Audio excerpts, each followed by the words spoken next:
So hello, everyone. Can everyone hear me? So how can you just, yeah? Okay, great. So hi, everyone. My name is Sarah Saad, and I'm the Urban and Housing Policy Coordinator at UN Habitat Lebanon. And I'll be introducing the panel discussion today.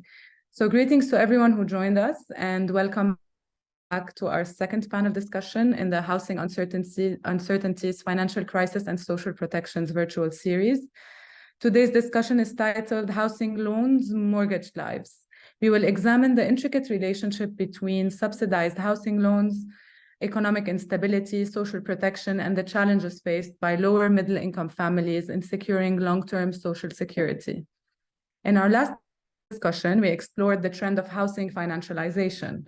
We discussed how housing is progressively being treated as a financial asset, often prioritized over its essential value as a home. Today, we take a step further by investigating the complex landscape of subsidized housing loans in the backdrop of economic and social insecurity. In nations where retirement benefits are inadequate or entirely absent, the acquisition of a home is frequently pitched as a pivotal opportunity of social security. However, the journey is far from smooth. The push-pull dynamics of housing financialization and housing rights, coupled with factors like economic instability, health crises, and political unrest, can significantly complicate the mortgage repayment process, thereby heightening household vulnerabilities. We will take a look at three overviews: Southern Europe, Egypt, and Lebanon, each with distinct trajectories, yet sharing a common thread of recent financial disruptions with profound social implications. We'll explore how the financialization of housing intertwined with financial crises and housing challenges has manifested in these countries. With these perspectives in mind, three questions guide the discussion today. First one is, what narrative accompanied the introduction of subsidized housing loans in these contexts? Who had access to these loans and under what conditions? How did housing loans affect lower middle-income groups during times of crisis? And did these loans exacerbate the housing burden for middle-income mortgage homeowners? And what insights can we derive from these experiences to inform advocates of the right to housing? And chairing the discussion today is Dr. Walid Marrouch. Dr. Walid is a professor of economics and the assistant dean of graduate studies and research at the Lebanese American University. He received his PhD in applied economics from HEC Montreal. He holds an MA in economics from Concordia University. He has conducted consultancy work for a number of international organizations such as UNDP, the ILO, and ESQA. His contribution to public policy has also included frequent participation in expert group meetings and appearances in local and regional media outlets. He is also a fellow at the Center for Inter-University Research and Analysis of Organizations and the Economic Research Forum for the Arab countries, Iran and Turkey. So Dr. Walid, over to you. Thank you very much, Sarah, for the introduction. So today we have two expert speakers.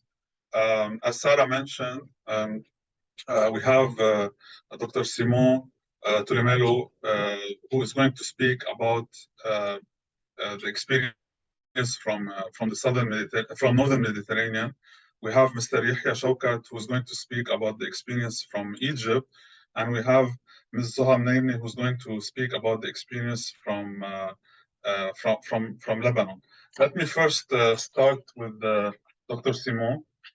So Dr. Simone Tulumello is an assistant research professor in geography at the University of Lisbon Institute of Social Sciences and deputy editor-in-chief of Analyse Sociale.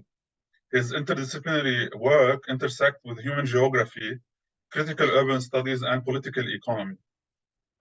He is interested in multi-scalar dimension of urbanization with a focus on urban security and violence, housing policy and politics, urban imaginations, and urbanization in the semi-periphery. He is also author and co-author of two books. The first one is Fear, Space, and Urban Planning, a critical perspective from Southern Europe, published by Springer Publishers. And he also co-author of the book entitled Urban Violence, Security, Imaginary Atmosphere, in press by Lexicon Books Publishers. So Dr. Simone, the floor is yours. Hello, good afternoon, I guess, everyone. It's a great pleasure being here. Thank you, Walid, for the introduction. I'm really happy to contribute to this discussion, and I'm sorry for not having been able to participate on last week, because I see this as very much a building conversation. So I hope I will be able in the next few weeks. And my contribution to this conversation, in line with the topic of today's seminar, is, as was anticipated, through a lens on the experiences of Southern European or Northern Mediterranean countries. And I should start by clarifying that my broad perspective to looking into housing financialization is very much inspired by world system analysis, and particularly the work of Giovanni Arrighi on financialization in what he terms the long centuries of capitalist development. And Arrighi's approach is one of seeing financialization as a recurring feature of capitalist development, namely in periods of crisis, and usually as a period that brings to a change in the core of the global system of capitalism. If we look at the current trajectories of housing financialization from this lens, we can historicize financialization in the sense that what is new in the last few decades, especially since the 70s, in which this large wave of financialization, which we are witnessing now, more or less is considered to start. This is not new in terms of financialization becoming central to global capitalism. Rather, it is new in the sense that this is the first time in history in which one of the center of financialization is housing, real estate, and more broadly, physical and social infrastructure. That is, they're becoming central to the process of financialization of the sphere of social reproduction, as it will be called back in the day. I hope I will get at the end to reconsider this idea of social reproduction. And my geographical lenses, like I said, are centered in the study of contexts that have been historically at the semi-periphery of the global development of housing financialization. This is a way to counter, in a certain sense, a tendency of much studies of historical tendency of the study of financialization in focusing through quantitative metrics on the centers of the expansion of housing financialization.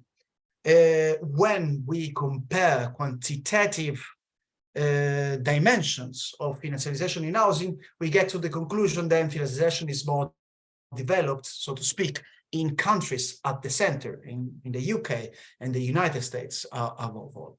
However, what quantitative measures do not tell is about the process and the actors of financialization. And that's one of the reasons why traditional accounts of financialization considered the process and the actual network of financialization in a relatively simple way. That is, financialization above all as a process fostered by financial actors interested in switching capital to the real estate, with the state working as a more or less passive actor, opening up, enabling financial innovations.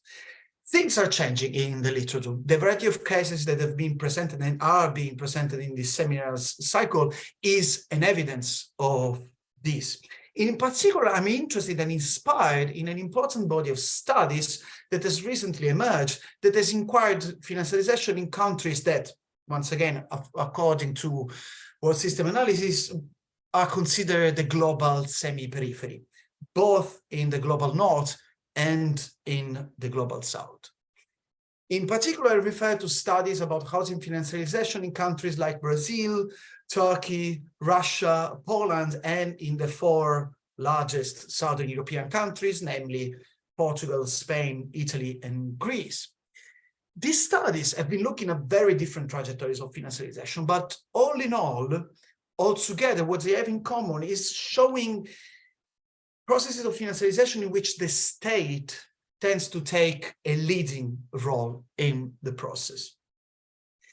Where markets have historically been less interested in housing financialization because housing markets in these countries were not considered as safe investments back in the day.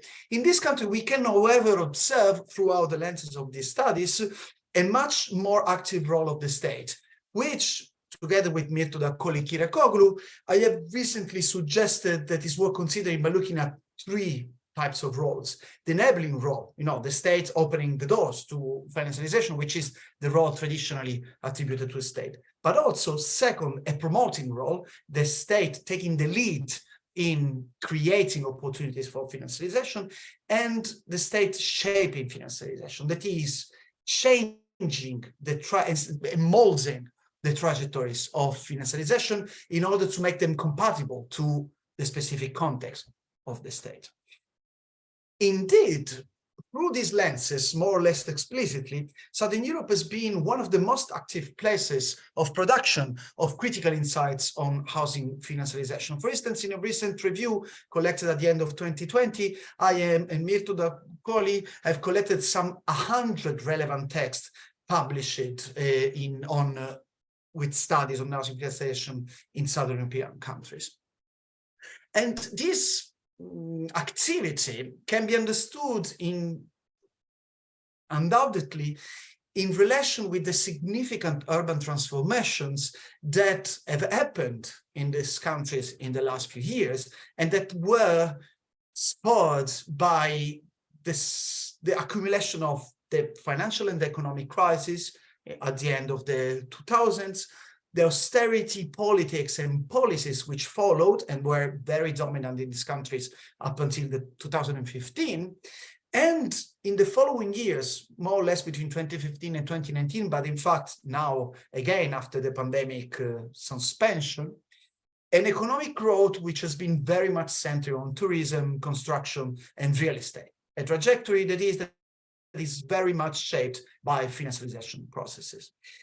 Among these countries, maybe the most paradigmatic example is the case of Spain, as has been retold by the studies of Melissa Garcia-Lamarca, Marisol Garcia, Mikhail Janoschka, Sonia Vives-Miró, who have seen how a very deep mortgage default crisis, probably the deepest crisis of mortgage defaults in Europe, was followed by a mechanism of bailing out of the banking sector that has been designed in a way to promote the concentration of housing assets, including many social housing units, into the hands of big investors, both banks, but also new actors like institutional investors, BlackRock, Blackstone, also called voter funds. We can observe similar things in other Southern European countries, but not to the paradigmatic extent that we can observe this in Spain. And these recent developments are pushing towards what someone considers a new regime of housing, in which there is a new and increasing role of the rental market, like I said, often with the important role of large landlords, and the progressive shift of housing units from long-term rental to short-term rental and other flexible forms of use. Thomas Malutas last week have been speaking about this in Greece. However, my argument here is that what is going on can hardly be understood without reference to the previous cycle of accumulation and housing policies. The cycle of home ownership that culminated and broke down, in the words of Marisol Garcia, with and causing, in turn, the 2007 financial crisis. Southern European countries have long been considered homeowner societies. This is pretty much common sense. However, recently, for instance, Marianna Filandri and their colleagues have shown that in the aftermath of the economic crisis, Southern European countries are very much in the average of European home ownership rate. But what interests me is not so much developing a culturalist argument on the relation between housing tenure and cultural preferences, rather considering the political economy of housing regimes in the long run. And what matters for me here is above all the type of policies that Southern European states have been pursuing. I build here on the work of the likes of Cesare Di Felice Antonio with Manuel Albers, Isidro Lopez Hernandez with Emmanuel Rodriguez Lopez, Iago Castella, Ana Cordero Santos, or Konstantinos Ioannis Volokitas, that in the 4 Southern European countries have observed how the promotion of home ownership has long been a political strategy of Southern European governments. A strategy that can be observed to start much before the 1970s. Like I said, the decade when it's usually attributed the beginning of the present stage of financialization. It is since the 1920s and 30s, and with the fascist dictatorships, that the home ownership state began to consolidate in Portugal, Spain, Italy, and Greece. It has been discussed at length, but also in other contexts, like in the US under McCarthyism, how the promotion of home ownership has been considered a powerful instrument to promote economic growth through the stimulus of construction and real estate and social pacification. The idea that owning property is a perfect antidote to communist ideas. In a sense, home ownership policies in Southern Europe anticipate the neoliberal transition to the asset-based welfare of some decades.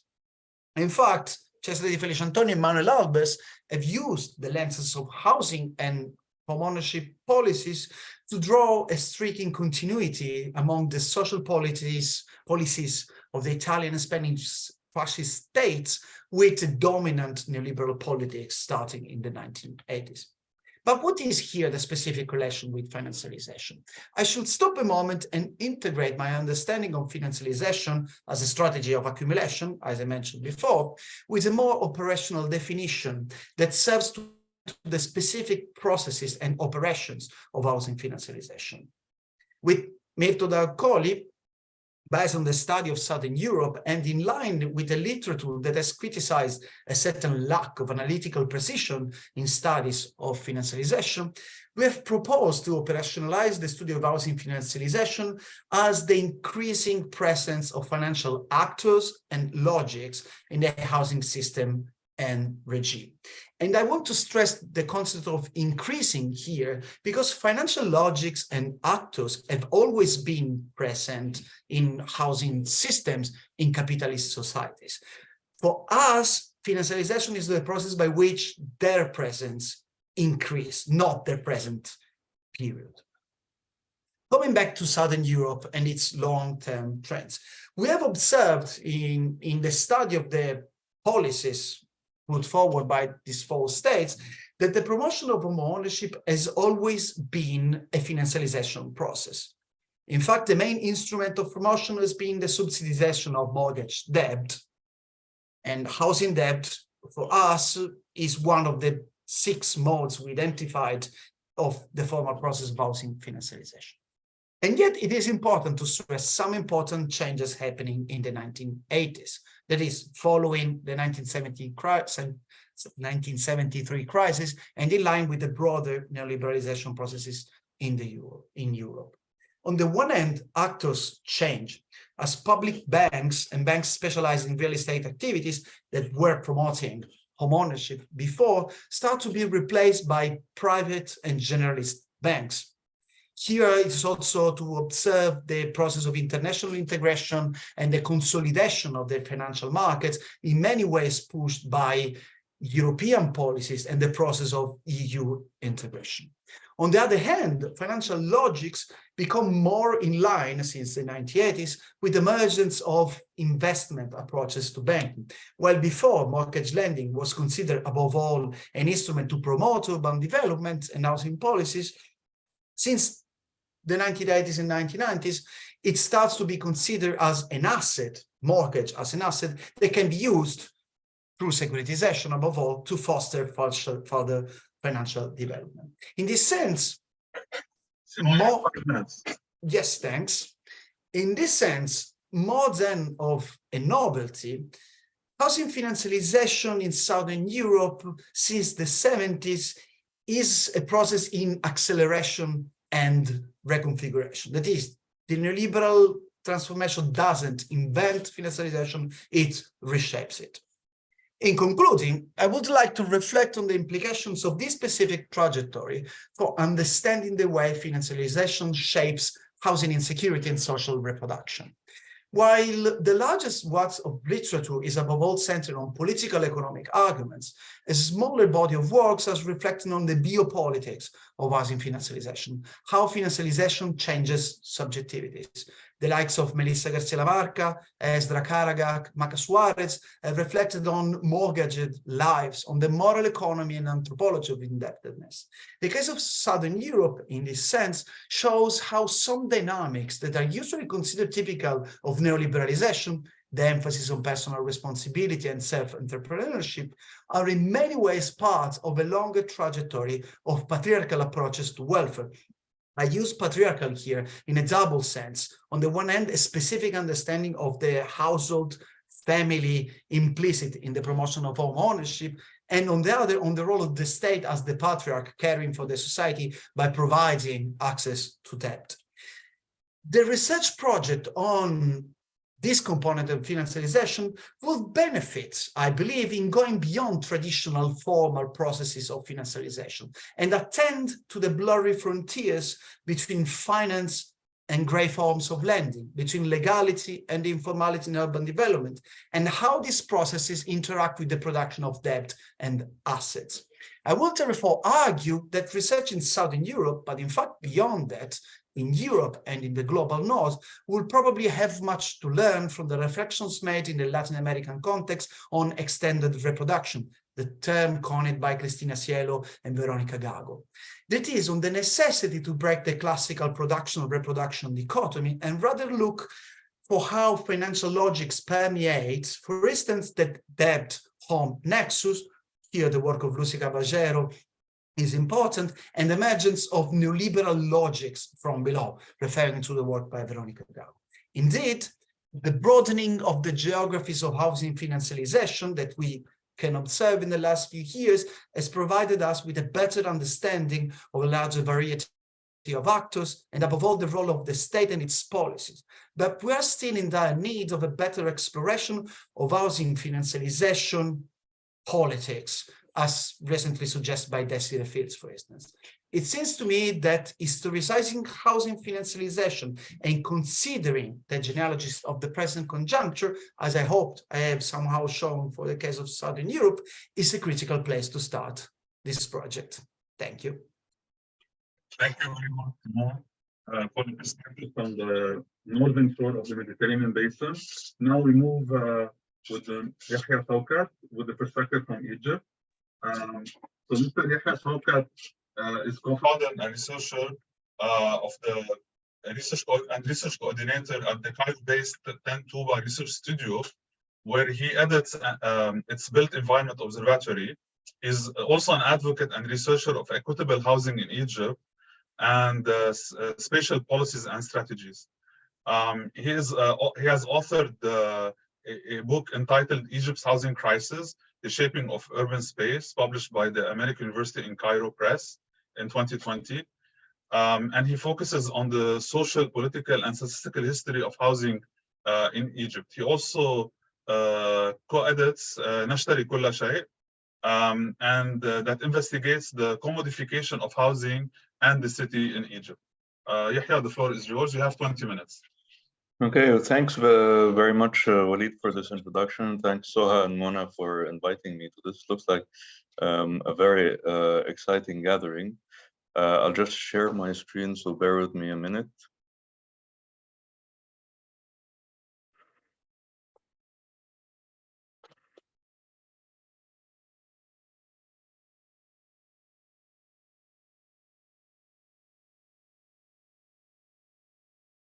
Okay. So as you can see from the title, the idea is to talk about Egypt's case study of its mortgage market within this financialization of housing, or especially social housing in the global south. And the image you see here is from an ad of one of the mortgage companies working in Egypt. And it carries this very implicit, or actually clear message that this mortgage market is really a very important concept. We don't have pitched-roofed houses in Egypt, so it's this kind of global. I don't know global to who. I don't know if like the majority of people live in pitched-roofed houses, but this is where Egypt is getting its mortgage influence. And of course, in the background, you see that the currency is dollars, which is also not true. So to understand where we are today, I'm going to take you on a trip going back about 70 years to the start of social housing in Egypt.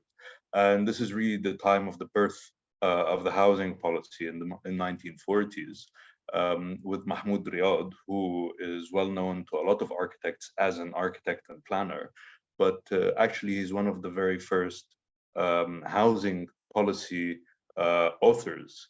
And in an article he wrote in 1945, he set out this plan for an equitable housing policy in Egypt, rent controls, tax breaks on low-cost homes, and so on. He also was very much inspired by Red Vienna and compared it to other other systems in European countries.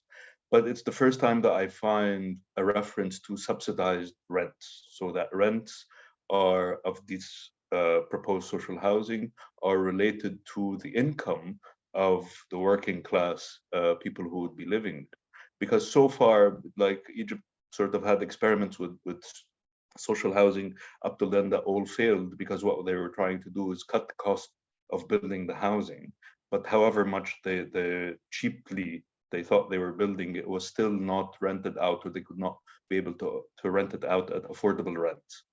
And so a few schemes that happened did not work because basically the poor could not afford them. And this is key here. And we see this idea of his implemented a few years later in 1950 with Egypt's first large-scale housing estate in Beba. And you can see in the table that he had the average income for the proposed workers, and the rents were pegged at between 7 to 15% of income, which was seen as affordable, and I believe it was for the time. Sorry, I'll just stay here another second. So this basically laid the groundwork for social housing that came a few years later under the Egypt socialist regime under Nasser, and the expansion of the social housing that was rented out to tenants in an affordable manner. But then by the 70s, Nasser's successor, Sadat, again famously initiates the Infatah, the liberal open door policy. He dismantles the socialist state. And one of the main things, or the main effects on housing that this has, is that he starts selling the old social housing to tenants. So here he actually beats the neoliberal bastion, Margaret Thatcher, by 2 years on her right to buy scheme that sort of dominoed in Europe, and how social housing was then sold to its tenants. So he actually did that, started that in 1978. But then he also did something, another step that I didn't see really materialize in some European states, that all new social housing from then on was sold and not rented out. And overnight, this meant that its affordability completely eroded.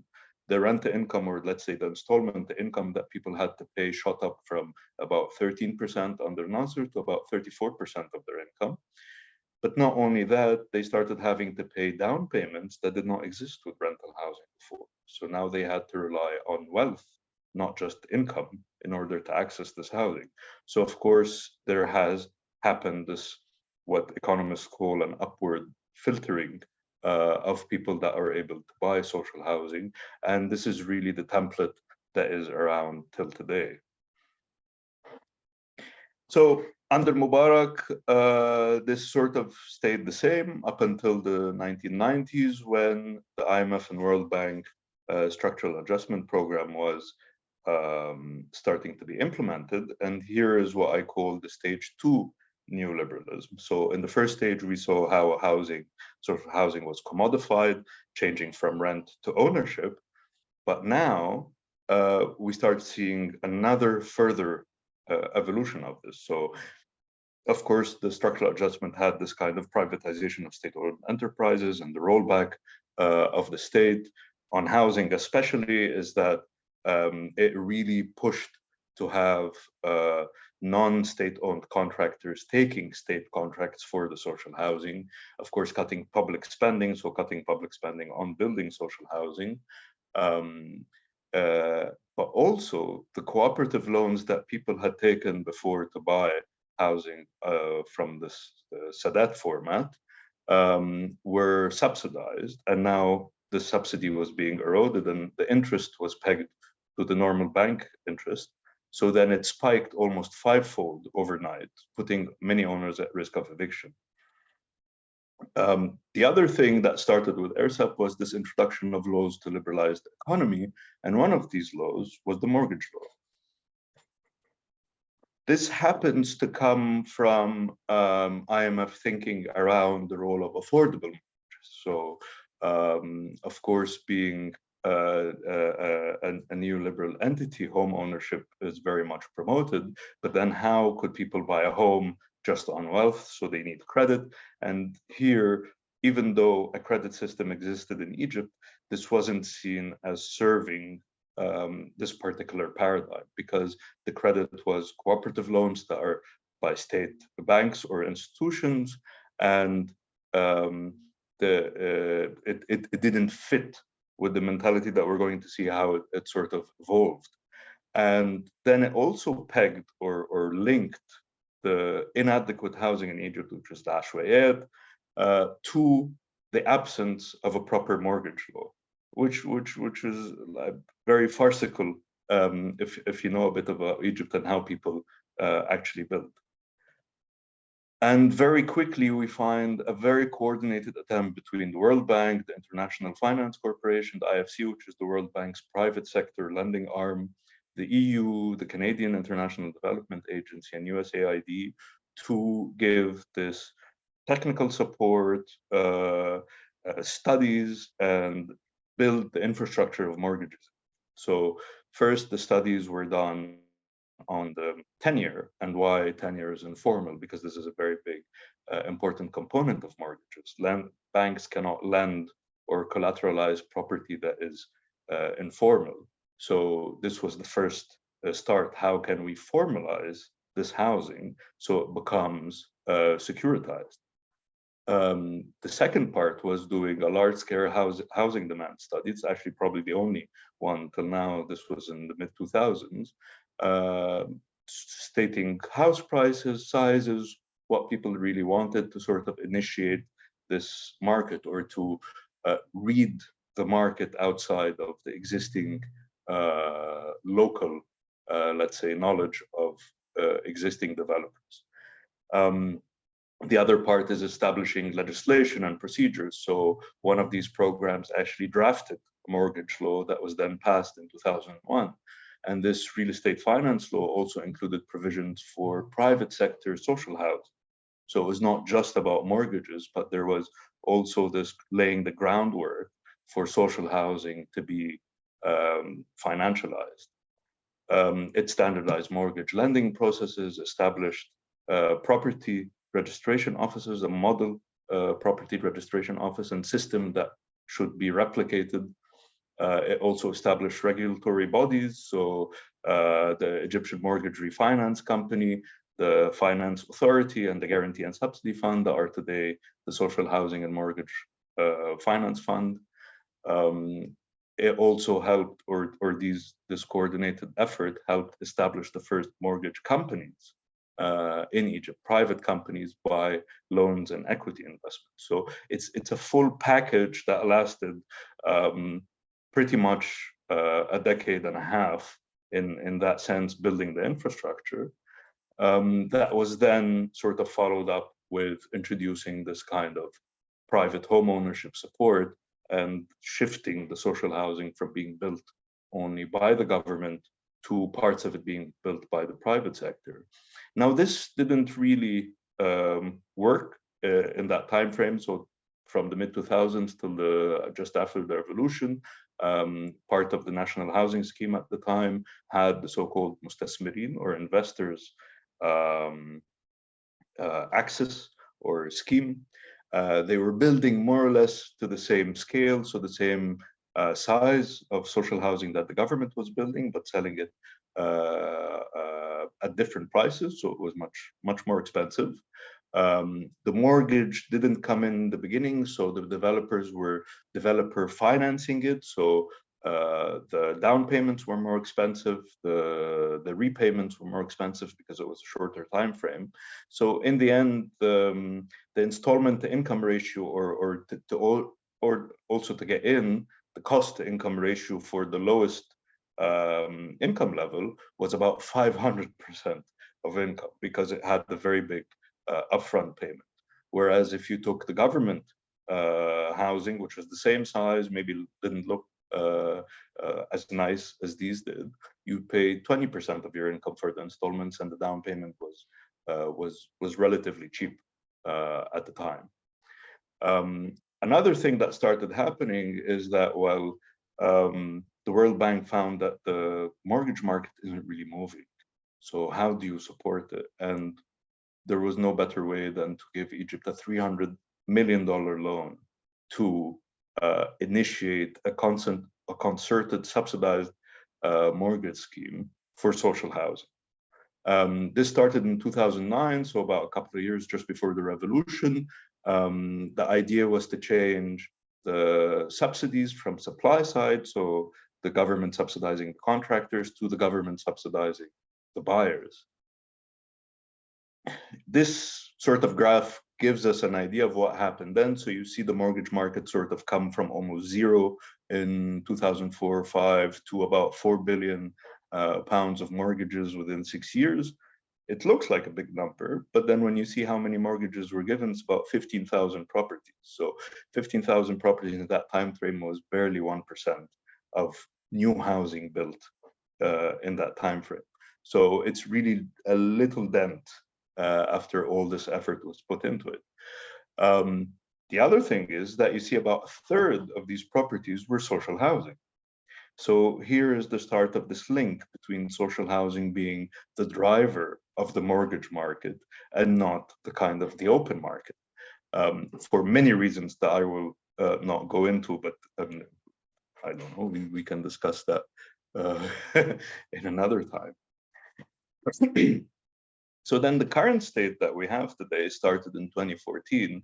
So after the revolution and the consolidation of power, we see the Central Bank of Egypt come up with a very ambitious scheme of subsidized mortgages, where it would lend the banks at a subsidized rate, and these commercial banks would then sell the mortgages on at the rate set by the central bank, that undercut existing rates by, at the time, maybe around half. Of course, it fluctuated a lot because the interest rate in Egypt fluctuates. But I mean, this was heavily subsidized by the central bank. And within a year, the World Bank comes in with its second housing loan, $1 billion. This time was first 500 and then increased, doubled a few years later, to the social housing program. But it adds very clear provisions that the social housing program has to meet certain minimum targets of having private developer built social housing, having a private rental market in the social housing. These still now have not, so 2015, so about 7 or 8 years later, they haven't materialized. The government is very much keen on still building the housing itself.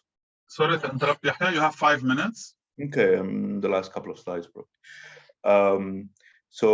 But you also see how this housing has doubled in cost. So in 2016-17, a social housing unit after the cash subsidy, so there are two subsidies. There's a cash subsidy that sort of brings the price down a bit, and then the loan itself, it has subsidized interest. So after the cash subsidy brings down the price to about 130,000, we see it having a house price to income ratio of about 4 to the low income category. But this rises to about 5 a couple of years ago as the housing costs double with inflation, with the devaluation of the pound. And this year, we're going to see another probably doubling of this price, but incomes don't really catch up. Of course, part of this goes to the down payment. So people now have to pay a bigger down payment because down payment is a percentage of that price. So whatever your income is, you need to bring that down payment because you're only subsidized later if you get the mortgage. So, but what happens is that people usually have to borrow informally to pay the down payment, and then they borrow formally for the mortgage. So it's a double a loan burden. And this, I think, has been noticed. So, and you see that official mortgage installment income rates went up from 35% at the beginning of the decade to 50% last year. So they're expecting people to pay half their income just on the mortgage. So this is an artificial way of trying to keep the mortgage looking affordable, whereas they forget that there's this big upfront cost that people have to pay in order to get that mortgage.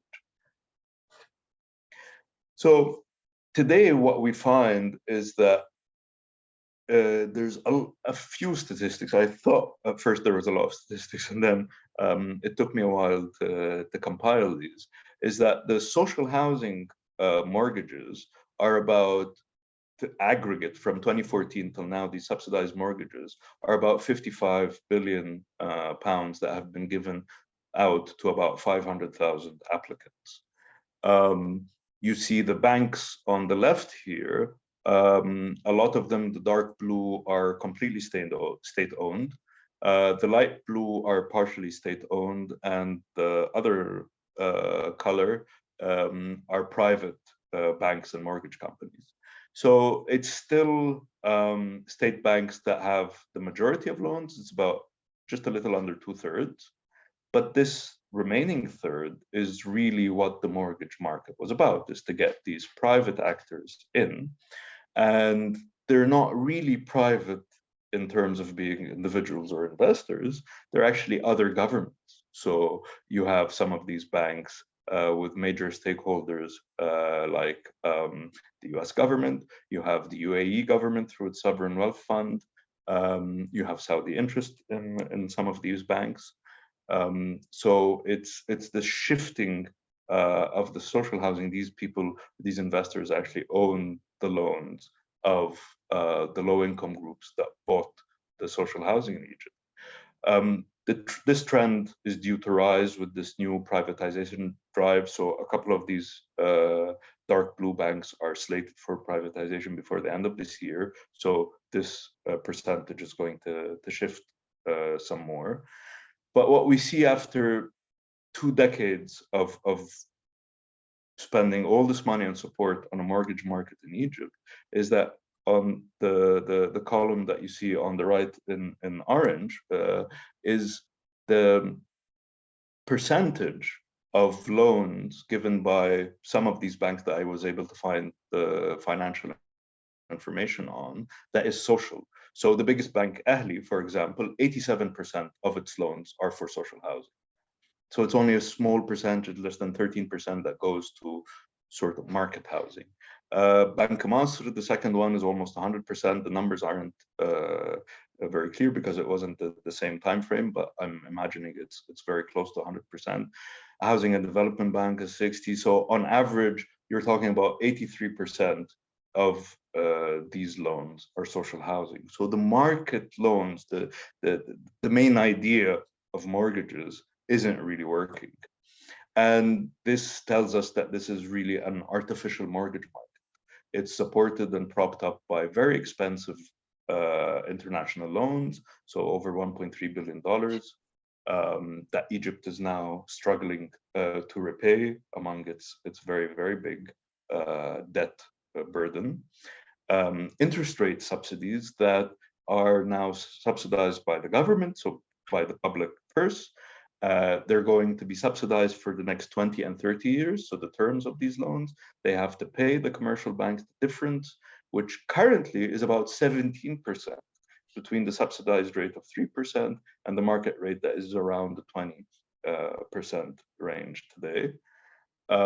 Low-income earners are the ones really paying for this market. They are burdened by the initial loans, informal loans to get in. They are not then burdened by the formal loans. And of course, if you talk and you see research on banking, mortgages are very lucrative because the delinquency rates on this particular type of lending is relatively low. It's lower than other lending. It's lower than, of course, credit card lending. It's lower than car. Sorry to interrupt you. We have to. This is really the last slide. It's just a couple of sentences. Yes. So, it's really predatory in terms if we're talking about lending, and the main winners after all this public money is spent and private low-income earnings are spent are the mortgage banks and companies. So, thank you for the day. Thank you very much for your intervention.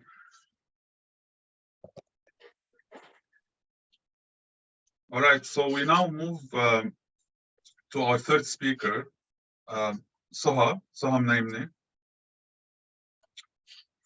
So Soha is an urban planning researcher at the Beirut Urban Lab, which is affiliated with the American University of Beirut. Her research and planning work focuses on housing, land, and property, and she has worked on with the housing justice team to investigate the linkages between Beirut land finalization and developers' networks. So she looked into the housing struggles of subsidized mortgage holders in the city throughout the financial crisis that started in 2009. And she also examined the historic forces and processes that contributed to the reduction in the housing stock, so the precarious homes. And in the aftermath of the 2020 Beirut port explosion, she has investigated the conditions of displacements of Beirut's inhabitants and their return to the area that were affected by the blast. So Soha, the floor is yours. You have 20 minutes. Okay, thank you, Walid. So I'm presenting today our research at the Beirut Urban Lab, which was conducted by the housing team. It's about the rise and fall of subsidized housing mortgage schemes in post-war Beirut. So over the past 3 decades of neoliberal economics have intensified the penetration of capital in the built environment, especially in cities and their housing. For lower and middle classes, this has translated into housing mortgages, becoming the policy through which states intervene to help home seekers supposedly help themselves. So if they can prove that they are worthy of loans, middle classes are invited to access mortgages and hence join the cohorts of homeowners to be. Thus, the market-enabling policy of the World Bank pushed forward a supposed success story in which the market becomes the main channel for people to access shelter legally. In some national contexts, mortgage was the only housing policy, such as the case of Lebanon. Subsidized mortgages as housing policy were widely celebrated across capitalist countries, and with the financialization of global economies, mortgages were increasingly extended to more and more precarious populations, with facilities and exceptions made for people to be able to access loans, even when their profiles did not provide the sufficient market securities. However, the 2008 crisis brought another story to the forefront. It made clear that households and families were being exposed to further precarity, with their intensified vulnerabilities being manufactured by tying them to housing loans.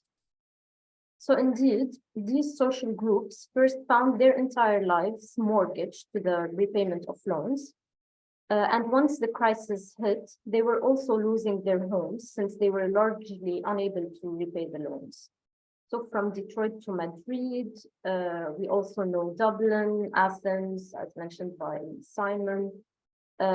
So the list of cities where vulnerable social groups lost everything, including their homes, is extremely long.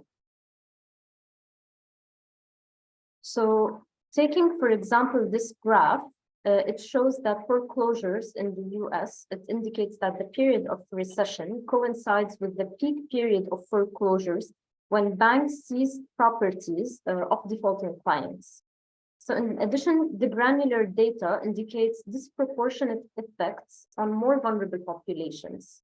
The US is not, however, unique, and of course, other highly financialized economies displayed similar patterns. Though numerous cases have been documented in advanced economies, as mentioned, we know much less about what happens in times of crisis to mortgage holders in less developed economies. So in the past decade, we've seen Argentina, Pakistan, Egypt, and more recently Lebanon, among numerous other countries, dive into deep loan repayment crises that led to severe recessions and currencies crumbling. In such contexts, how do homeowners in the making fare when the economic crisis hits? Do we observe the same patterns as in the US and other advanced economies? So that was the main question that drove our research project. To answer this question, I'll take you back to Lebanon, where I live and work. In many ways, Lebanon's overlapping crises optimize a somewhat exceptional yet a very common scenario of financial meltdown. Here, mortgages were introduced in the mid-1990s as practically the only housing policy to support middle classes. It's very similar, I think, to most of what we've heard so far. So starting from the premise that such crises might affect low and middle income mortgage holders disproportionately, since they're typically more vulnerable to economic disruptions, this research sought to investigate the trajectory of the lowest income group accessing mortgages in Lebanon at a time when all the signs of future economic meltdown were clear. So we're investigating lower income group mortgage holders specifically. And although the research is about Lebanon, I expect it to inform other cases since the country's context of political unrest and financial meltdown is not very unique in the global south, and it's very similar to other contexts in the region. So you can see in this slide the numbers reflecting Lebanon's housing policy in the post-war era. There's a disruption of targeted housing loans that was procured through private banks, but targeted specifically to public sector groups with some exceptions. There's also a pattern in the region of that. Among those are public housing corporation loans. They are provided subsidized housing loans that targeted income groups who were believed to otherwise be unable to access home ownership. These are the PCH loans that I'm mentioning now. The houses had to be small and the individuals could not own another house in the same district where they were taken from. So we wondered, given the crisis, how are individuals who earned less than $4,500 per month, how were they seeing most likely their income lose value with the currency while repaying their loans? And we were wondering whether banks were foreclosing homes or not. So during 2021, we went out and we interviewed households who had received publicly subsidized loans, the PCH loans specifically, at a time when the financial meltdown was unfolding. So loans provided by the PCH, they represent over 60%, as we can see here, of the total number of subsidized loans in Lebanon between 1997 and 2017. We chose to look at households within municipal Beirut and to interview these people to understand how they were strategizing during the crisis. Of course, there was an important component to this research as middle classes. These families were not covered in any discussion of social protection schemes in general. So as such, they were not being helped during the crisis, yet they had potentially been made more vulnerable by taking loans, and they were now at the risk of defaulting. To conduct this research, we relied on mixed methods of research that are both qualitative and quantitative over 2 phases. I'm going to skip the sampling method, but just to tell you, we covered almost all of the city's neighborhoods and the conditions by using a stratified random sampling method. We conducted the interviews over 2 phases. The first phase was in 2021. We did around 96 semi-structured in-depth interviews with borrowers or mortgage holders. And the second phase was in 2023, when we did follow-up interviews with all the cases of default documented in the first phase. And here's what we found. Our first finding indicated that in the early phase of the crisis, our expectation was correct. Many households felt the threat to lose their investment and their vulnerability was exacerbated. However, the effects of the crisis were not uniform across all households. Instead, the crisis reshuffled the conditions of our respondents. So what this graph shows is the percentage from income that each interviewed household was paying to cover the mortgage installment. So in blue, you can read the percentage as reported by the mortgage holder at the time they had first taken the loan here. And then in yellow, you can see what they were paying in 2021 when we did the first phase of interviews, which was almost 2 years into the crisis.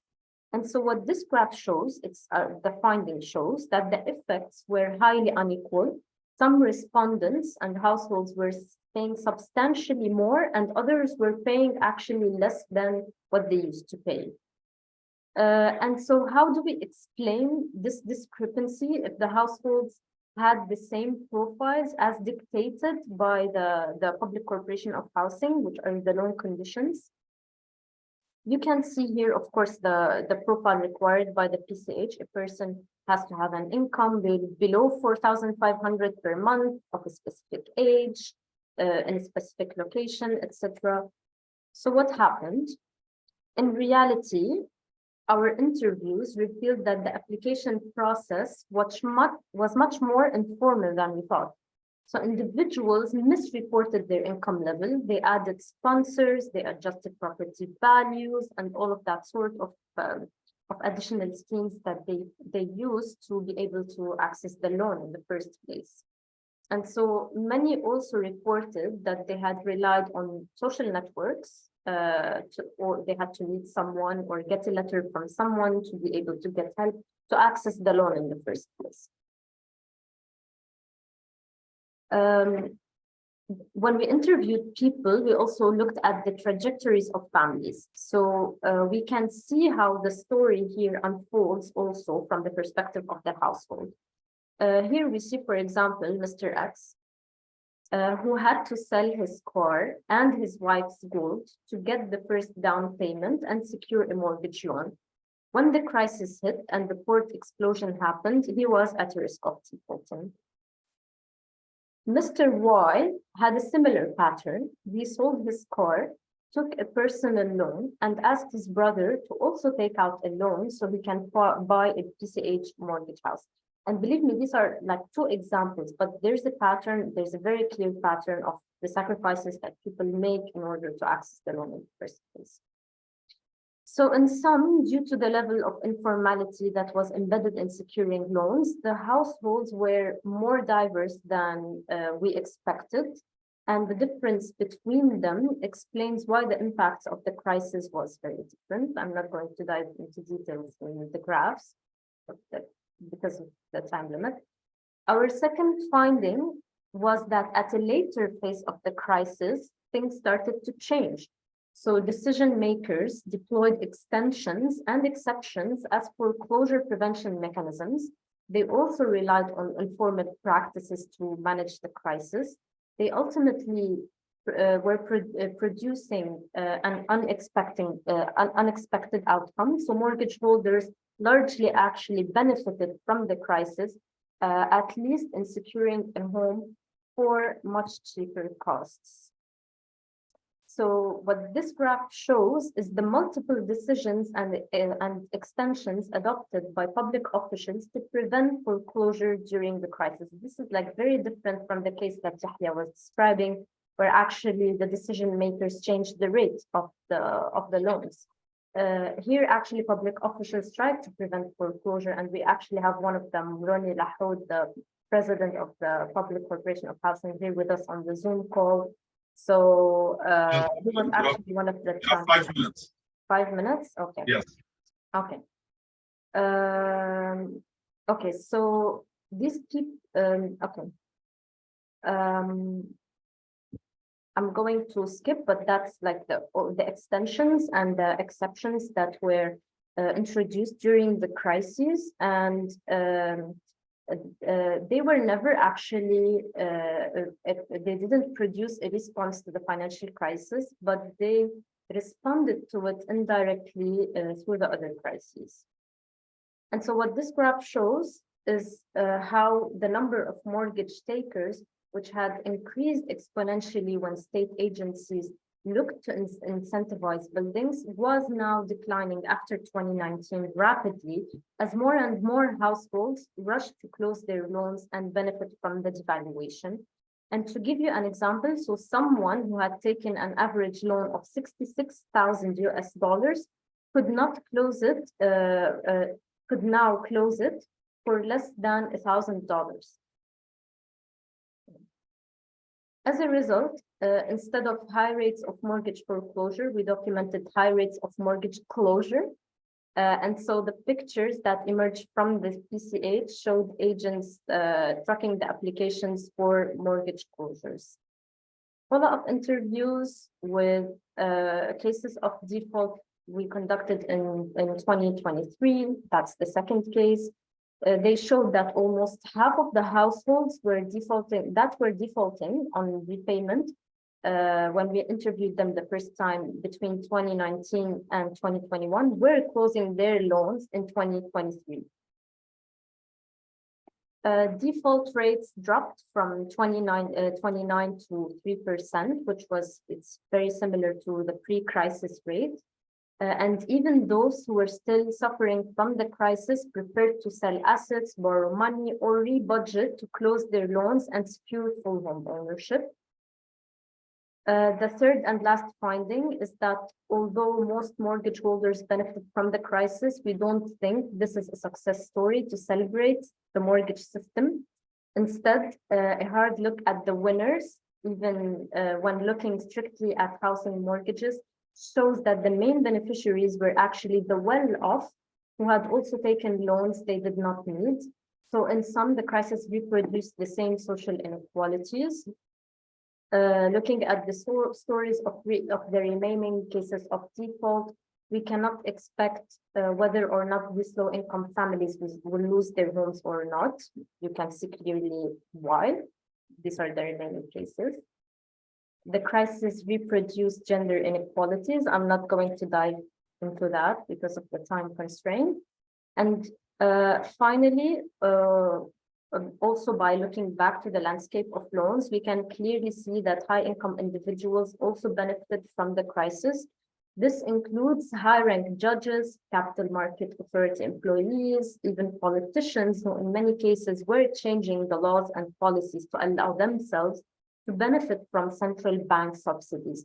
So ultimately, mortgage systems contributed to widening the class gap, which eventually reproduced inequalities. And to close, we can say that it may not be totally unexpected, but the high level of informality in which both loan disbursement and their management in the crisis has occurred produced results that do not parallel those of advanced economies or even unadvanced economies from what we've heard today.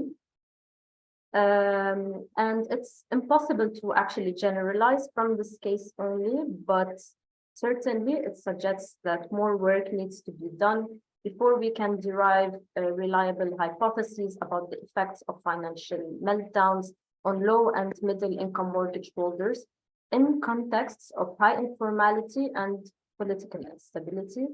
And I think I just finished on time. Thank you. Thank you very much, Soha. All right, so thank you very much for these perspectives from the Mediterranean basin. So as you heard, we heard about the experience from Southern Europe, the experience from Egypt, the experience from Lebanon. I just want to take a step back.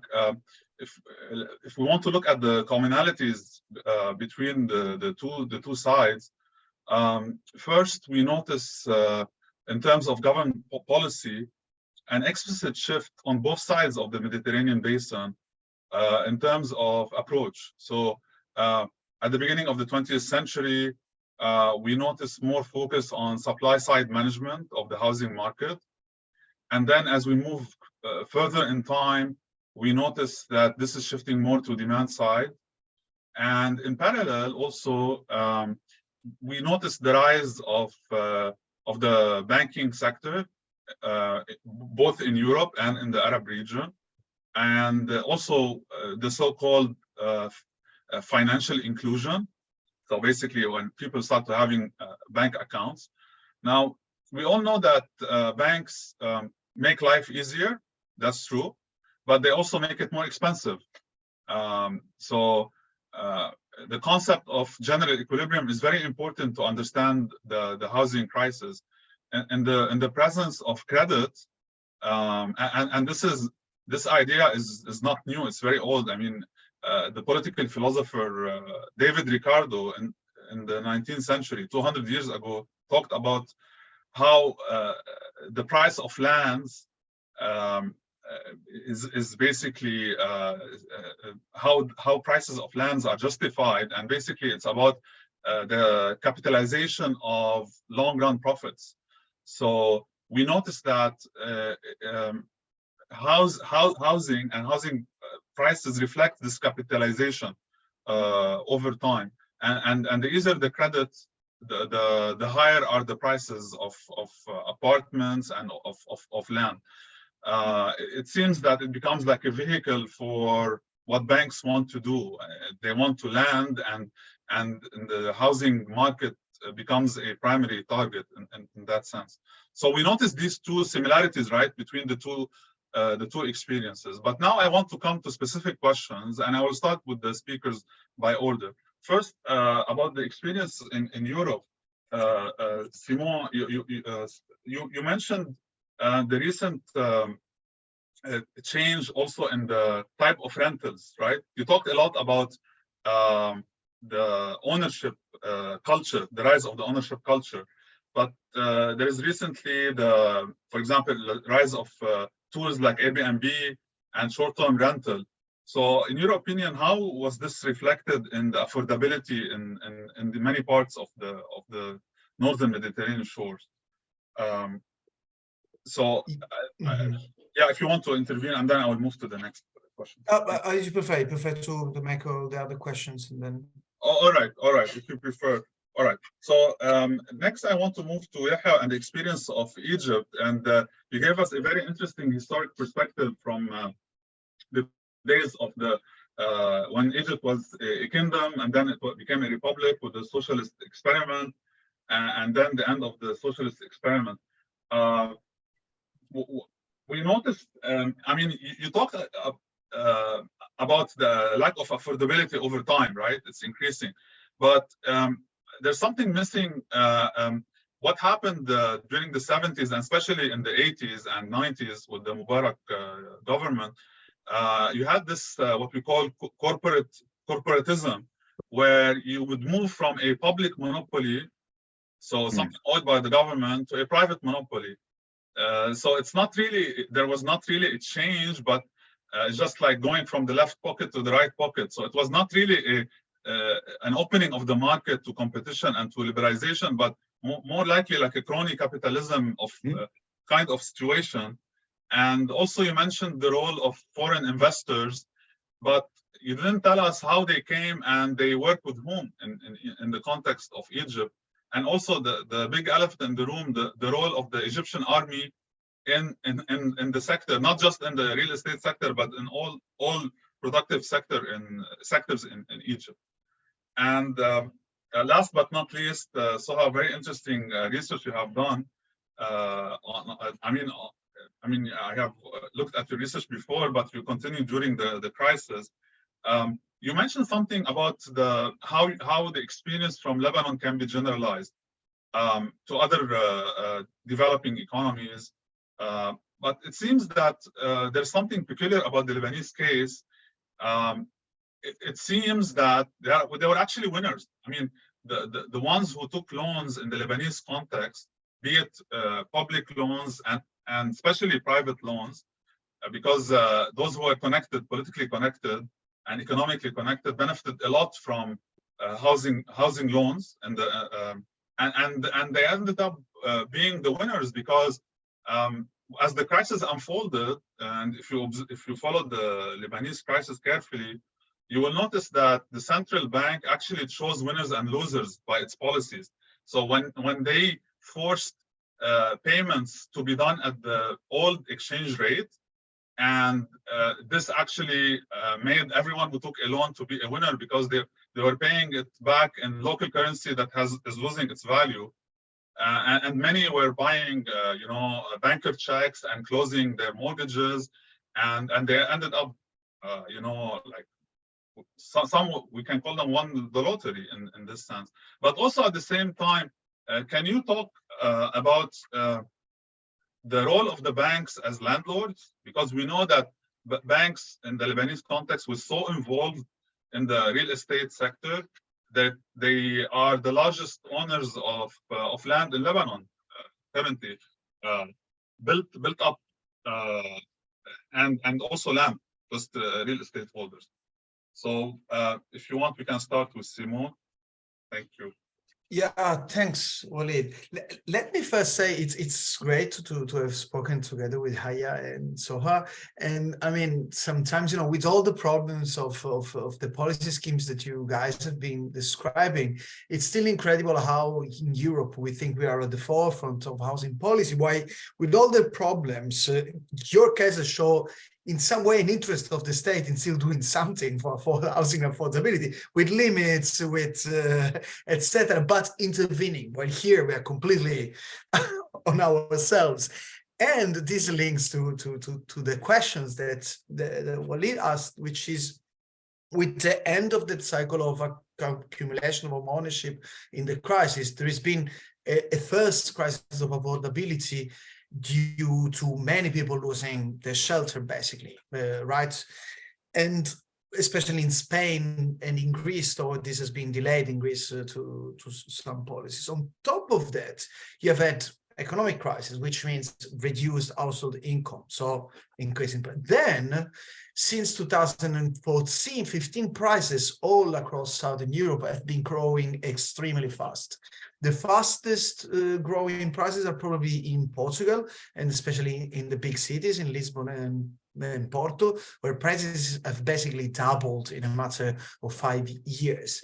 And this is creating an unprecedented crisis of affordability, because before that system, though it was unsustainable in the long run, but in some way it really excluded a small group of population, especially racialized population did not have access to that. But in fact, the largest part, the so-called middle class, could have access to the part of ownership, which is completely foreclosed as a possibility as of now. And in the years immediately following austerity, you have had more people wanting to go to the rental market, also for cultural preferences now of newer generations. You want to have more flexibility, etc.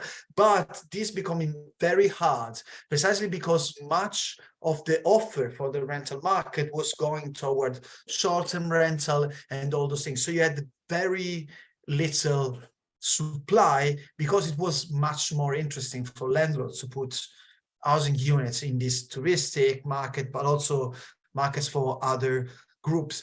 So many people had to resort to new mortgages, though now in a totally different environment with very tightened mortgage lending policies, which have been implemented in Europe after the financial crisis. So we had a situation in which it was becoming increasingly hard, and it's becoming increasingly harder to get into, especially for younger generations who are starting the trajectory. And Lisbon, and this is really paradigmatic. Now it's probably the European cities with a higher housing price over average income ratios.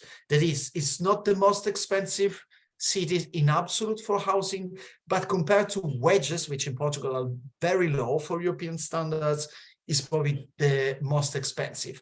And a huge part of this is precisely due to the complete liberalization of forms like short-term rentals, but also using rental for groups like now digital nomads are becoming a big thing. And so the competition of this market, though rental rates are increasing, but at the same time, it's becoming increasingly expensive. And among the groups which are suffering the most now are students. Many students in Portugal will move to Lisbon, to the main city, to the capital city, to study. It's becoming really impossible to find an accommodation at prices that people working in rural Portugal can pay. And this is why, in fact, now the housing crisis, which was back in the day mostly limited to low-income groups, is now really affecting basically everyone who lives and works in Portugal. What we say now, both in academia but also in activist circles, is that basically now who can afford housing in Lisbon is those who are not working in Portugal. People who receive wages from other countries and are moving in. Simone, would you allow me to pick up on this point? Would it be fair to say that European integration was the bad news for affordability in the southern European countries?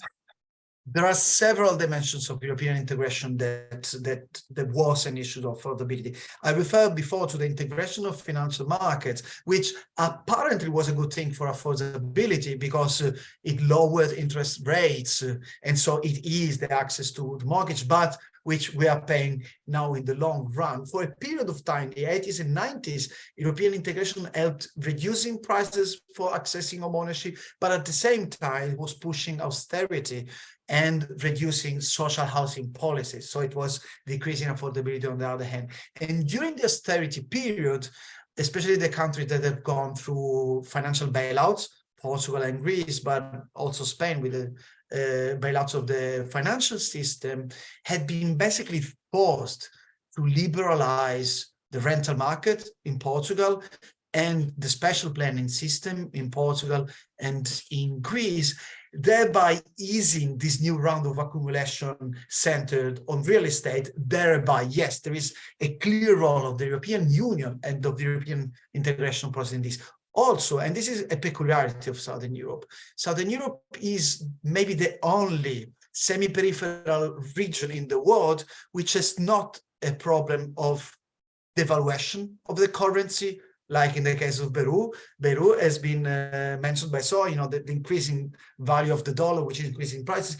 Here we have the opposite problem. We have a currency, the euro, which is overvalued against, Southern European economies. And though this has not been pushing mortgages up like in other semi-peripheral contexts, but this has been a problem in terms of economic integration and of requesting countries to make competitiveness by reducing wages on the other side, rather than wages not following housing prices. We have had wages being compressed in order to maintain competitivity, especially during the austerity years. Thank you, Simone. Just for the sake of time, we have a question. Yeah. I will come back to the questions, but I first want to hear from Yahia and Soha, and we'll have the round of questions.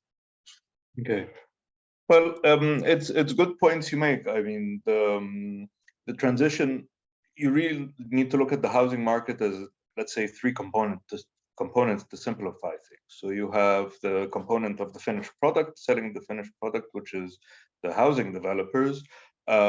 This really the change from the state being a housing developer and nationalizing most of the industry in the 60s, and then privatizing and allowing the private sector to go into housing development from the 90s on, and probably from the 70s on a different scale, only really affected the professional middle class, because ultimately statistics sort of show from the 1960s till today, 2/3 of housing is self-built or informally built. So this cronyism capture of the product of housing is still relatively small and on a certain specific class, because let's say the professional poor that could apply for social housing, the government is still the biggest provider of social housing in that sense, but ultimately it's only about 10 to 15% of units built per year. The formal private sector is about the same. It fluctuates. This past year, the government built almost the same as the formal private sector, while the informal private sector or self-build is still a big part. So this transition that you're talking about is narrow if we're looking at the finished product. But if you're looking at the building materials, this is where a lot of the lucrative income came, because when you privatize the cement and the steel industries, this is where the crony capitalism in the housing market showed, because the informal sector buys the cement and the steel from them. So here is really this transfer of the profitability from the state to the crony private sector, and this might have been a little eroded since 2014, but not that much. As steel, the biggest monopoly, is still the biggest steel maker and seller. Cement is a different story. If we're looking at the finances, the same thing happened to the banks. So one of the big asks in the 90s was to privatize state banks, and where up until me growing up, most of the banks were state-owned. And then you started having private banking in the 90s. As we can see from the loans, the private banks, I mean, even overall, when you look at the central bank statistics, private banks probably control about 50% of the market, maybe less, something like this. So even after 30 years of this privatization, the private banking sector is still smaller or on par with the state banking sector. So when we look at the mortgages, it's a little different, but it's sort of falling within the same lines.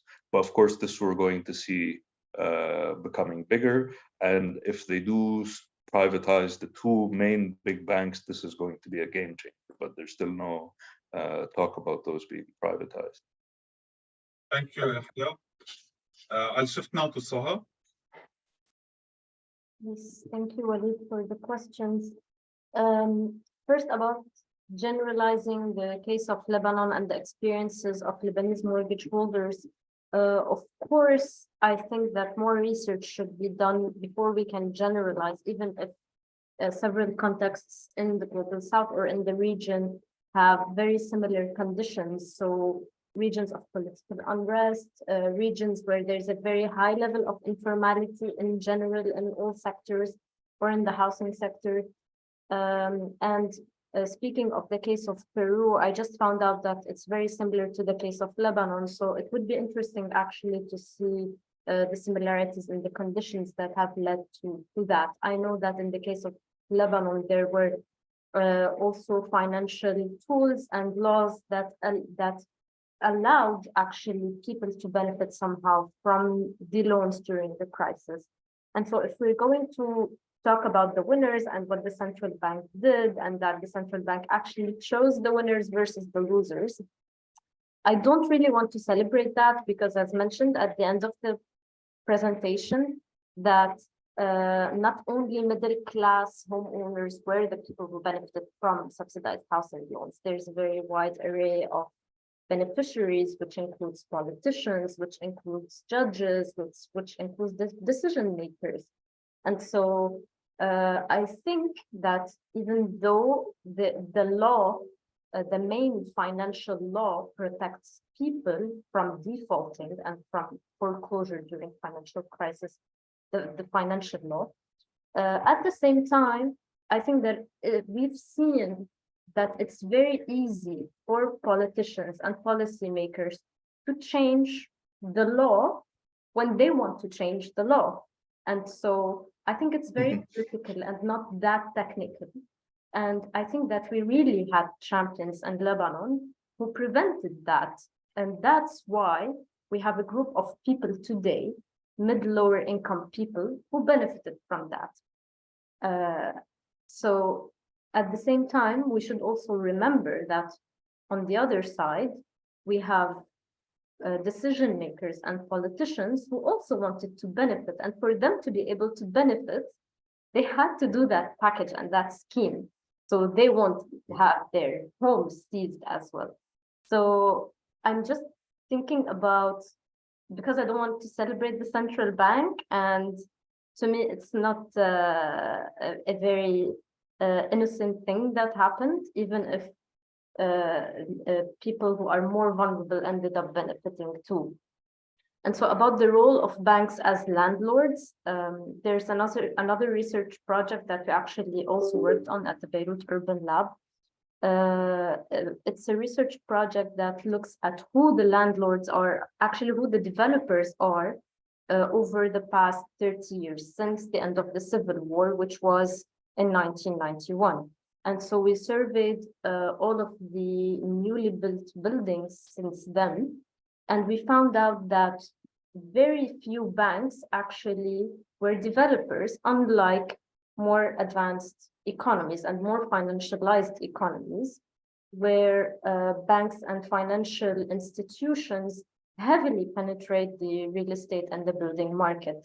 So it's a bit different here in Lebanon. We have a very wide range of developers that rely on not just the banking sector or banks themselves building, but who also rely on kin networks, on social, regular social networks, sometimes on political networks, sometimes on religious networks.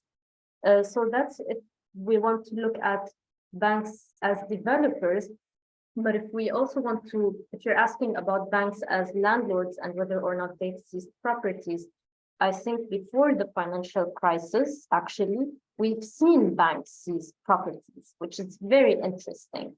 I mean, in the graph that I was showing in Lebanon of defaults and foreclosure, the 30 cases of default, one of them was a person who defaulted on their loan before the crisis, and he actually had to take a personal loan to be able to sell his house. So, of course, bank did seize property at a certain point in time, and we know that the policies and the laws were also adapted to allow banks to seize property for a long period of time, unless unlike what they used to do in the beginning. But I don't think that they're the big chunk, like the banks as landlords. And I think that if we want to speak of big landlords, we probably need to think of other types of landlords and a wider array of landlords that is not necessarily banks or financial institutions, even if we're talking about a financialized economy and a financialized housing and land in general. Thank you very much, Soha. So now we started 10 minutes late, so we still have some time because we need to be within 1 hour and a half. So we have a question from Dina Khalil. Yes, thank you very much, Walid, and thank you to all the speakers for the truly amazing presentations. I learned so much from them. My question is actually for Yahia Shawkat. And it's related to the fact that you mentioned in one of your slides, which is that the vast majority of mortgage lending in Egypt is actually going towards social housing. And I'm curious, when we look at this statistic side by side with home ownership rates in middle and upper income housing markets, does it raise a question mark about how middle and upper income families are financing their real estate purchases, if not through mortgage banks and companies? And I'm wondering, are real estate development companies competing with the mortgage market in that regard? And it also takes me to another study that you published, Yahia, recently about who owns land and real estate in Egypt. And one of your findings, I believe, please correct me if I'm wrong, is that there were also a number of foreign governments operating real estate development companies in Egypt. And so I'm curious, is there an overlap between those governments you found that are operating real estate development companies and those who you found in the mortgage lending markets? Thank you. Well, thanks, Dina, for your questions. The last one is maybe a little easier. I haven't really looked in depth, but the few that I looked at, it's not really a concerted effort. I mean, the government of the UAE or Gulf investment in Egypt as a foreign investment is the main foreign investor. So there might be overlap, but whether it's sort of coordinated or not, it has to be investigated. But I don't believe it's necessarily the case. But what you can see is maybe certain developers, and this sort of comes in with your first question, is that some developers are actually now putting money into big investors in private developers are also investing in banks and mortgage companies. So Talat Mustafa is an investor in one of the smaller, let's say, relative to Masr and Ahli mortgage companies, which is second. Orascom has its own mortgage company, Tamwil. But ultimately, all of them come up against the biggest hurdle in mortgages, which is registering property. And even, let's say, developer built or off-plan, developers in Egypt sell off-plan, and there are no mortgages yet for off-plan developments. And they've been lobbying very hard to allow that, because this is basically their financing mechanism. They finance a project from the beginning through people buying in, paying the deposit, and then paying installments before they actually receive or get their unit. So this whole financing of private construction hasn't caught up. And again, this goes back to this kind of importation of the mortgage market in Egypt, is that it did not really work with how developers, private developers finance their building. And until now, they can't find a way to sort of properly make that sit. There have been some steps to that. So if a developer is building on land sold to them by the new urban communities, then people that have bought in these compounds can register, but then they register after they buy. So it's still not the kind of they still basically, banks again are also smart, and they know private developers or the real estate market is risky. I mean, this is my big hunch. So they don't fully finance developers in the stage where they're still building. And there's now the move to securitization. And I saw Dalia Wahden was here, but she left, and she's looking at that. So they found this kind of in between, which is they securitize people buying the units, but only after 50% of the unit has been built and the unit is actually delivered. So again, they're cutting the risk. They want to see the unit there. So with mortgages, your collateral is the unit. It's a post facto buying. It's not in the beginning of the cycle. And this is still taking some time to change, but I don't think it will change because the housing market Sorry to interrupt you, Yahya. risky. Sorry to interrupt you. Just we still have to take a few questions. Thank you. Ghada and then Mona. Hello, my name is Ghada Kebish. I'm the Financial Inclusion Manager for the Middle East and North Africa with Habitat for Humanity International. And I'm also part of the Global Housing Finance Systems at the Telriger Center for Innovation in Shelter.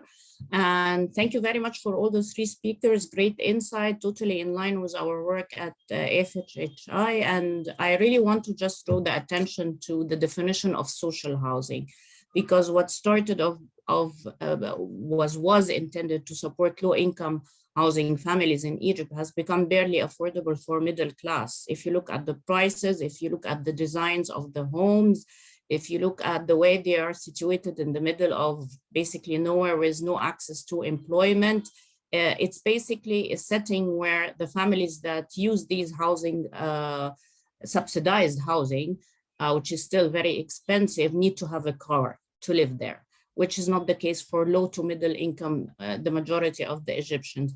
That's one point. Also, being a financial inclusion manager, I'd like to say that we need to look at financial service providers with a broader view, more beyond just the private and public banks. And the problem here comes with a restrictive legal framework. For example, microfinance institution, the only supporting financial system for the low income families in Egypt, is prohibited by law to give housing loans. So this is a very stark contradiction, because according to the Egyptian lawmaker, housing improvement is a consumption loan. So if you get a fridge, it's the same as improving your leaking roof, apparently. So I think that we have started a very good conversation, and some of these issues need to really be looked at through the real low to middle income, real state of being, with all the devaluation, with all the crazy increase in prices due to the dollar fluctuation in Egypt. And I assume in Lebanon, the case is not any better. So I just want to draw the attention to having this broader view. Banks can no longer be the only financial instrument to serve for housing support, because simply the majority of those who need the banks for housing support are not eligible. They are not bankable. They cannot provide collateral. They don't have a formal, steady source of income. Finally, my last point is on the role of supporting MSMEs in the construction industry. Could be one of the ways that we can support both local MSMEs, especially as over 50% of the Egyptian economy is informal. A significant percentage of those are a part of the construction value chain. So just some ideas and great words again from all the speakers. Thank you very much. Thank you very much, Ghada. Dr. Mana Fawaz.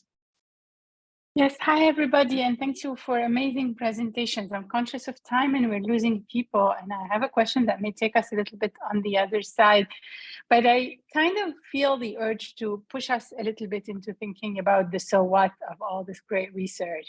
I think we're all converging on conclusions that are quite similar. Mortgages are not serving the intent that we imagined, and I see colleagues who are presenting, and everyone has a foot in at least writing blogs, if not trying to be an activist in different contexts and change public policy.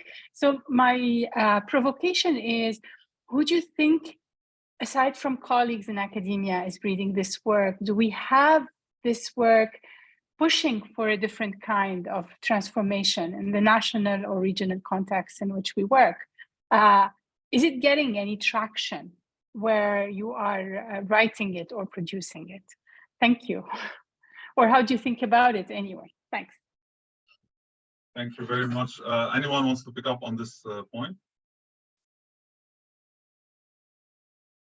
I could add very quickly something here, Walid, if you allow me, that I think that in order for us to be able to solve these problems even incrementally, we need to look at a market approach and look at the bigger picture. The problem is when it comes to housing, there is a separation between the demand and supply. They are not corresponding to each other, but also the different tools, the different key players, let's say the financial service provider that can provide housing finance, they work completely against the target groups that actually need the housing finance. So there is a legislation. So I would say, and I was talking to Dina Khalil about this, that having this great research used for policy dialogues, but also used for supporting programmatic interventions, talking to financial service provider now with all these fintechs, with mobile money, with the consumer lending companies that are now coming as an alternative. We have about 15 companies now that can lend to this unbankable group for housing purposes. So I think using this research and these dialogues to put them into small actionable policy dialogues, public-private dialogues, and including more than just the separate key players, like having us all leave our separate islands. So the financial service provider, the legislation, and the practitioners and the construction companies, bringing them together to find that, because I believe the bottom of the pyramid market for housing specifically has a very high demand in the region. And I work in Jordan and Lebanon as well as Egypt. And there is definitely demand, there is services, but they're not connected. Yes, thank you very much. Anyone from the panelists would like to comment? Okay, I can maybe dip my foot in. Yes, please. Well, I just learned from the organizers that we have a few more minutes, okay, because it's an interesting discussion and maybe we can benefit from these extra minutes. Thank you. Well, it's a very provocatory remark, Mona, and you know that. Well, we need to put our ambitions in sort of check here, because I mean, from one side, just writing about this is also a huge step and a huge even sacrifice to some people in their context. So whether on the professional or academic context or on the security context. So these incursions, academic incursions into this problem, I mean, a problem well defined is a problem half solved. So putting our fingers on where problems lie and bringing evidence to that is a very big part of the game. The other part, the following up part, is also the responsibility of political parties or movements to take this and to put them into work. Some places it isn't different than others. It's a big certain window of opportunity exists or not, but then they do come up, and having this information ready on one side is important. Just readdressing the narrative on this is another part of it. I don't know, what, 10 years ago, 15 years ago in our region, has there ever been this amount of writing and science of the housing problems as there is today? I think it's a very big contribution. But yeah, seeing it on the ground is another story.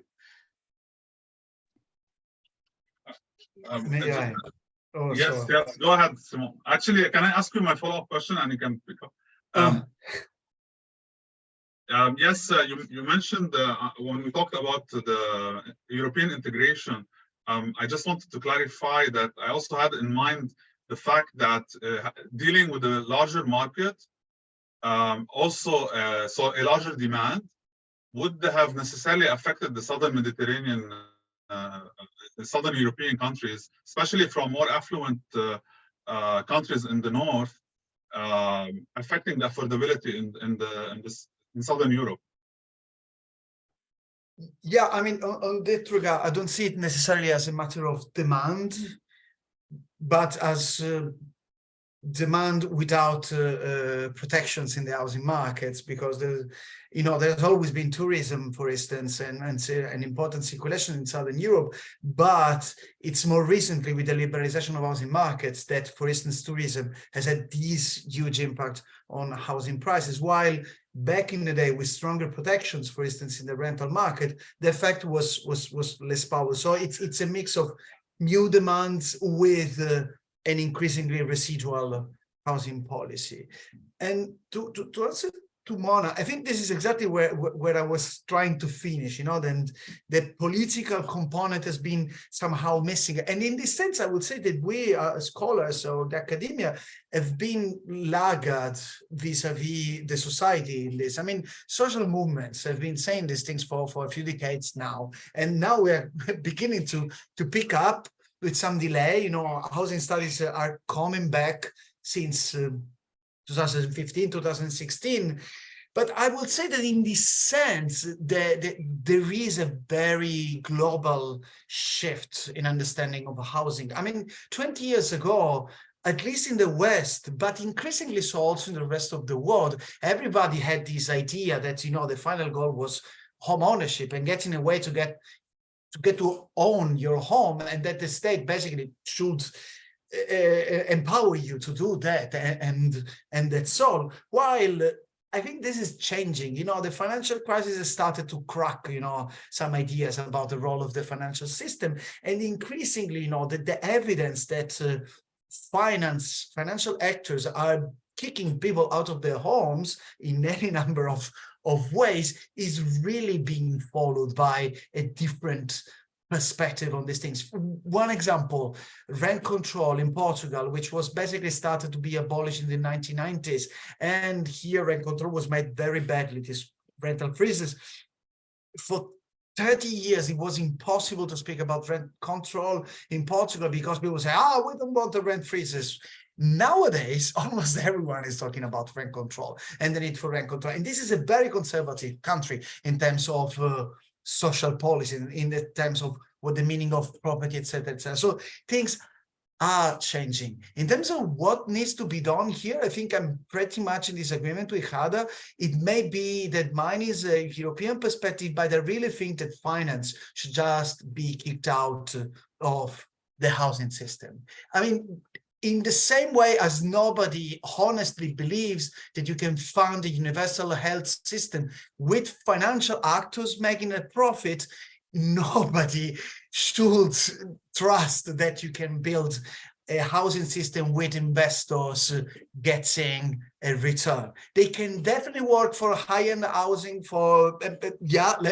but historically, when and where housing systems more or less worked, you basically had 1/3 of public housing, 1/3 of rental housing controlled, 1/3 of private housing in the market. And when this is the proportion, you really don't need banks to do very much, because those in the richer side, they don't really need mortgages, as even the cases of Lebanon or Argentina, for that matter, shows. So that's it. We really need to financialize housing, which doesn't mean we don't need financing instruments. We do need, but it's not financial actors that should help us provide those financial systems. So again, you're talking about the bad demand side management, artificially inflating prices. If you look historically at the price at apartment data, before the rise of the banks as we see it today, it was much more affordable with any metric you use, because it's simply an artificial increase in demand. So maybe there should be more work on supply side, but not necessarily in the classical way or in the old way, but simply sometimes simple laws and legislations that can boost supply and increase competition in supply and not artificially inflate demand might also be helpful in terms of affordability. We still have just maybe 5 minutes, and I see if someone is raising their hand, please raise your voice. Okay, I just want to comment also. Yes, sorry, yes. Conversation that was like a while ago. I want to say first, although I can have this conversation at the lab with Mona, but I want to tell her, of course, thank you for always picking our brains with, okay, so what with this research? And I think that I want to stress what Simon was saying, that we always say we want an alternative economy, and we've seen patterns of crashes and booms and busts. And I think that it's not just land and financialization, like we're seeing the failure of a certain economic model in general. And I think just by understanding what's happening in different contexts, that we can start to think of new tools and new economies and alternative economies. So that's just very briefly my thought.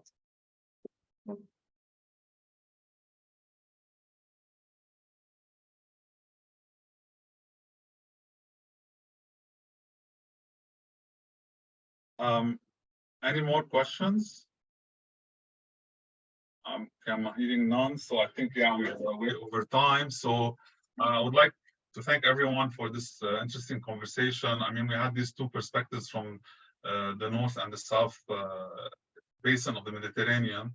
And also I would like to thank the organizers at the Beirut Urban Lab and UN Habitat for this opportunity to have this interesting conversation. So thank you very much for your presence and attendance today. Thank you, Walid, for the great moderation, and everyone. Thank you, everyone, for great presentations, great moderation.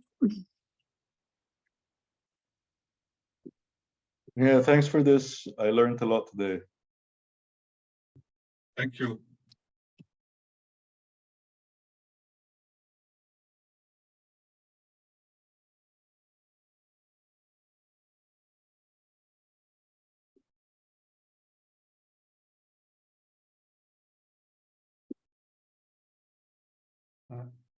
I guess.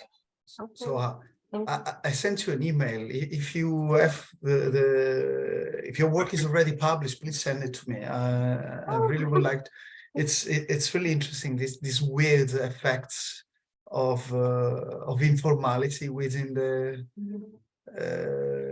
financial system are very interesting. I've been for a few months in Argentina, and I've been interested in looking at the informal dimension of housing financialization. And that's really, I mean, when formality and informality really intermingle, that's great. Thank you. I mean, we haven't published it yet, but we're soon going to publish it. Like, so yeah, so as soon as it's available, please and share it. I'll do that once we publish. Yeah, great. I hope I'll see you next week. If I can. It's a complicated month, but I hope I'll be able to join you next week. Okay, sure. You have a great evening. Okay, Bye-bye. Thank you so much. Thank you. It was nice meeting you. Bye. Bye.